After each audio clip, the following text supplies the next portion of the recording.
Back in 1990, with the new millennium on the horizon, the United Nations launched a series of Millennium Development Goals.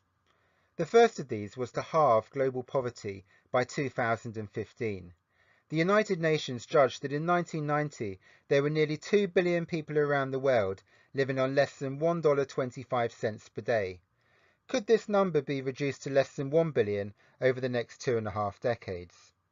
The answer was yes. In fact, the Millennium Development Goal was achieved 5 years early. Between 1990 and 2010, 1 billion people around the world were lifted out of poverty. The proportion of people in the developing world who were judged to be in extreme poverty fell from 43% to 21%. So how was this achieved? Well, basically, it was down to the remarkable growth of just one country, which is China. Ironically, China never recognized or signed up to the Millennium Development Goals, but the growth of its economy lifted over 700 million people out of extreme poverty between 1990 and 2010. That's 3/4 of the total global fall over that time.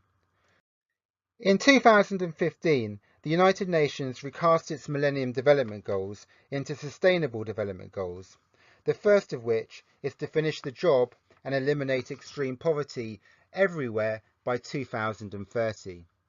Of the 800 million people still under the $1.25 per day threshold, 80% of them are in South Asia and Sub-Saharan Africa.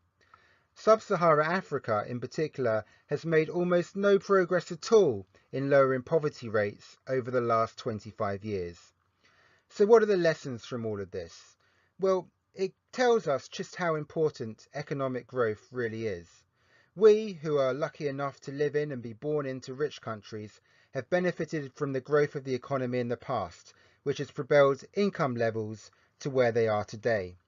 China's remarkable growth story shows what could be possible in reducing poverty and raising living standards over a short period of time. The challenge in meeting that first Sustainable Development Goal and eliminating all poverty is simply to ignite economic growth elsewhere, particularly in Africa.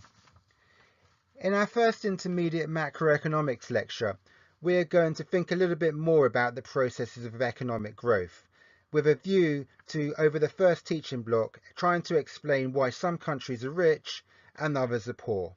So I hope to see you all there on Tuesday evening for our first lecture in Richmond Building, Lecture Theatre 2.